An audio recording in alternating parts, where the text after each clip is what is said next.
Praise the lord. ఎలా ఉన్నారు? ఈ రోజు ఆదివారము దేవుణ్ణి మనందరము కూడా ఆరాధించుంటాం కదండి. ఇంకా ఎవరైనా ఆరాధించకపోతే ఈ మూడు విషయాల్ని బట్టి ఈ రోజు దేవుణ్ణి మనం ఆరాధన చేద్దాం.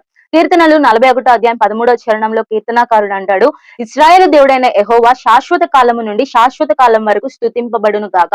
ఎందుకు దావీదు దేవుణ్ణి స్తుతిస్తాను, ఆయన స్తుతింపబడాలి అని ఎందుకు అంటున్నాడు అనంటే తన జీవితంలో జరిగిన సంగతులను గురించి మాట్లాడుతా ఉన్నాడు.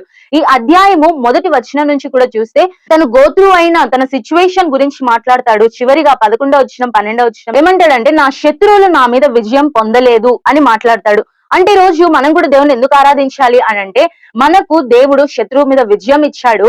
ఆయన విజయాన్ని మనకిచ్చి మనల్ని విజయోత్సాహంతో ఊరేగిస్తున్నాడు. కాబట్టి ఈ రోజు దేవుని మనం స్తుతించాలి. మన విరోధి అయిన అపవాది వాడు మనల్ని ఎప్పుడు పాపంలో పడేద్దామా అని తిరుగుతూ ఉన్నాడు. అలాంటి పరిస్థితుల్లో ఈ వారమంతా ఎంతగానో పాపము ఆలోచనలు వచ్చినప్పటికీ కూడా వాటన్నిటిని కూడా దేవుడు జయించటానికి కృప చూపిస్తూ వచ్చాడు. దేవుడు మనకి రక్షణ ఇచ్చాడు. ఆయన సిలువలో ఆయన చేసిన బలియాగం ద్వారా దేవుడు మనకి ఇచ్చిన రక్షణ బట్టి ఈ రోజు మనం దేవుని స్తుతించాలి. మొదటిగా ఫర్ హిస్ సాల్వేషన్. అంతేకాదు ఆత్మీయంగా రక్షణ ఇచ్చాడు. భౌతికంగా దేవుడు ఒక షీల్డ్ లాగా మనకి పనిచేస్తూ వచ్చాడు. సాతాను తీసుకొచ్చే అనారోగ్యం అనే పరిస్థితులు, సాతాను తీసుకొచ్చే అప్పుల బాధలు అనే పరిస్థితులు, అవమానం అనే బాధలు, కష్టాలు, శ్రమలన్నిట్లో నుంచి ఈ వారము నశించిపోవలసిన వారము. సాతాను ఎప్పుడు మనము దొరికితే మరణానికి అప్పగిద్దామా అని చూస్తూ వచ్చాడు.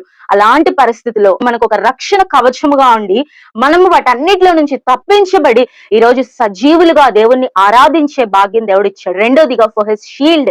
ఆయన మనల్ని రక్షణ కవచముగా మనల్ని భద్రపరుస్తూ వచ్చాడు, కాపాడుతూ వచ్చాడు. మూడవదిగా 12వ వచనంలో ఏమంటాడంటే, నీ సన్నిధిని నిలిచి భాగ్యం ఇచ్చావు. For his shelter. ఆయన సన్నిధిలో నిలిచే భాగ్యం ఇచ్చాడు. ఎవరికి దొరుకుతుందండి ఆయన సన్నిధిలో నిలిచే భాగ్యం? ఆయన సన్నిధిలో దివారాత్రులు కూడా మనం ఉండే భాగ్యం ఇచ్చాడు. లోకంలో వెలుపట పాపం వలన వెలుపట జీవించవలసిన మనల్ని ఇప్పుడైతే దేవుని బల్ల ఎదుట ఆయన కూర్చుండబెడుతూ వచ్చాడు. ఆయన బల్ల ఎదుట భోజనం చేసే భాగ్యం ఇచ్చాడు. ఆయన సన్నిధిలో నిలిచే భాగ్యం ఇచ్చాడు. ఆయనతో పాటు జీవించే కృపను అనుగ్రహిస్తూ వచ్చాడు. మూడవదిగా ఫర్ హిస్ షెల్టర్. ఆయన ఇచ్చిన ఆ ఆత్మీయమైన షెల్టర్, నివాసమును బట్టి దేవుని మనం ఆరాధించాలి. ఆయన శిలువ మరణం ద్వారా మనకు ఆయన బల్ల ఎదుట ఆయన సన్నిధిలో నిలిచే భాగ్యం ఇస్తూ వచ్చాడు. For his salvation, for his shield, for his shelter. ఈ మూడు విషయాల్ని బట్టి ఈ రోజు దేవుని మనము ఆరాధిద్దాము. ఈ ఇశ్రాయేలు దేవుడు నీ జీవితంలో కూడా దేవుడు అయినప్పుడు నువ్వు ఖచ్చితంగా ఆయనను ఆరాధించకుండా ఉండలేవు. ఇంకా ఎవరైనా ఆరాధించకపోతే ఈ మూడు విషయాల్ని బట్టి ఈ రోజు దేవుని మనము ఆరాధిద్దాము.